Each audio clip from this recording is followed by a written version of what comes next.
Hi, my name is Jennifer Wolf, and I'm an artist living and working in Ventura, California. I grew up here and moved to LA in my early 20s, where I attended UCLA and got my degree in art history.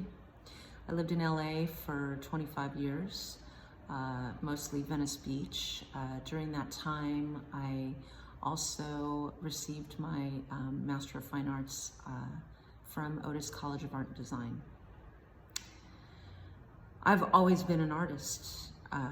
Growing up here in Ventura, I spent a lot of time out in nature, by the beach, looking at mountains, looking at the colors that were in the mountains. I spent a lot of time drawing or using pastels. As a teenager, I took a lot of art classes in high school. I spent a lot of time early on doing street paintings, which were these large ephemeral works on the ground where I would use pastels that I learned how to make. So I think being an artist has really been a progression for me since I was a kid. And what it takes to remain an artist is a lot of confidence, a lot of hard work, a lot of focus, a lot of meditation, and a lot of forgiveness, because it isn't easy to go in and be a painter every day. I spend a lot of time alone. I spend a lot of time wondering if the things that I'm doing are even worth being seen. And how I really counteract that is by delving into my materials, receiving a lot of confidence from the hard work that I put into these investigations and these combinations of techniques that I've been working on for so many years. What inspires me is primarily the landscape and nature around me.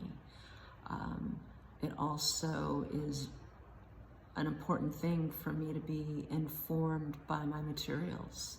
They really are the subject of my work. How do I create palette-driven abstractions that are predominantly made from natural pigments? That has been my premise and my drive for the last 20 years of my art practice. So the works in color theory, the group show at Bentley Gallery, are the latest in this investigative approach to my art practice. I call these works dye paintings, mostly because they are heavily influenced by natural dyes, although I did incorporate a lot of natural pigments from minerals. The primary signature elements in these pieces are the natural dyes, the indigos, the cochineals, the welds. These are all either plants or insect shells. The way that I work with the mordants, which are basically the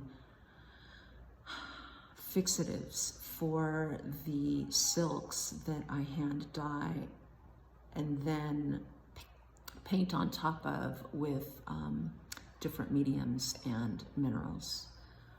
The ultimate kind of finished piece is a hand-dyed silk adhered to canvas with a final pour and a final mounting on a birch panel.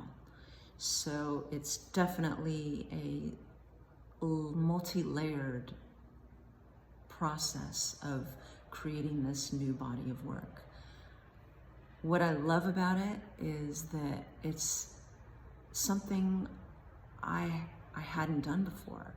So it's really given me the opportunity to be a beginner again and learn more about new techniques and give myself the opportunity to work hard at something, feel like I have really done something different and new. And when I can look at a piece and realize that there's a success to how all of these natural materials have come together, and the finished work is a abstraction that I feel is accessible, beautiful, and communicates my intent, that's where I feel I have done something well.